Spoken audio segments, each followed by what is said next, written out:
Baik, sekarang kita lanjutkan dengan contoh soal.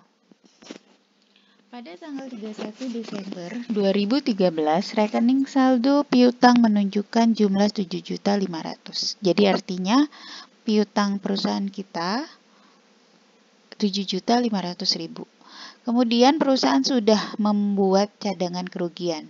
Ya, di awal itu perusahaan udah mencadangkan ya saldo dengan saldo kredit. Jadi saldo cadangan kerugian piutang itu kredit Rp10.000. Kebijakan perusahaan, kerugian piutang itu ditaksir 1% dari saldo piutang. Oke, sekarang kita lakukan metode yang pertama, yaitu cadangan dinaikkan sampai persentase tertentu dari saldo piutang. Ya.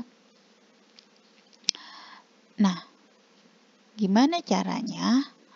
Caranya kan perusahaan punya ketentuan kerugian piutangnya itu 1% dari saldo piutang. Saldo piutangnya kan 7.500.000. Berarti 1% dari 7.500.000 itu 75.000. Oke, paham ya? Nah, di awal perusahaan sudah punya cadangan kerugian 10.000. Nah, berarti tinggal nambahin berapa tuh? Harusnya punyanya 75.000. Kita sudah mencatat 10.000. Berarti tinggal mencatat, yang kita catat lagi tinggal 65.000. Nah, makanya kemudian kita catatnya 65.000 ya. Kerugian piutang di debit 65.000, cadangan kerugian piutang di kredit 65.000. Itu ya. Paham ya? Itu cara yang pertama nih, cara yang pertama.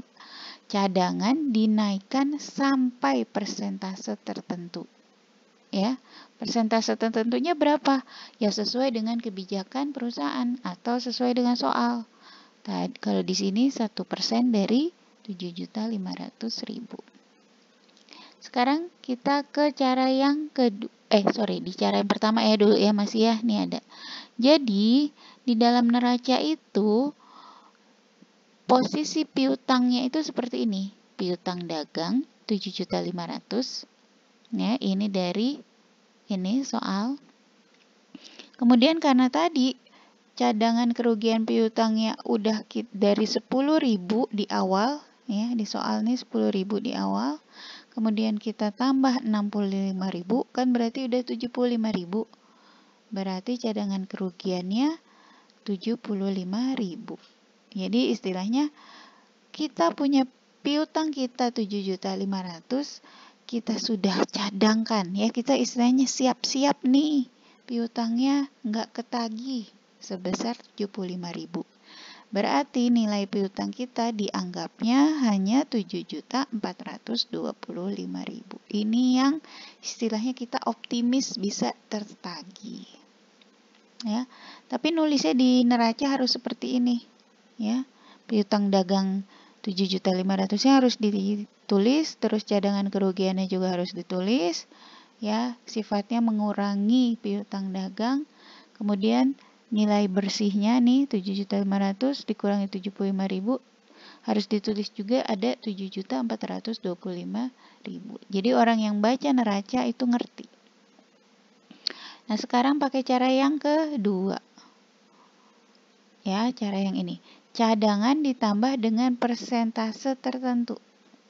Nah, kalau ini gampang aja. Tadi kan kita minta persentasenya berapa? 1% dari saldo piutang. Ya, 7.500.000 kali 1%, 75.000. Ya udah, 75.000 ini aja dijadikan jurnal ya. Jurnalnya ini, kerugian piutang di debit 75.000, cadangan kerugian piutang di kredit 75.000. Oke. Nah, kemudian gimana menyajikannya dalam laporan keuangan? Menyajikannya seperti ini. Piutang dagang 7.500.000, ya, saldonya tadi menurut soal ya. Kemudian cadangan kerugian piutangnya 85.000. Kok 85.000? Ya kan tadi di awal di soal sudah ada 10.000. Terus kita cadangkan lagi 75.000 jurnalnya ini. Maka 85.000. Jadi sekarang piutang bersihnya adalah Rp7.415.000. Begitu ya, ini cara yang pertama dan kedua. Saya potong dulu biar tidak kepanjangan. Nanti kita sambung di video ketiga.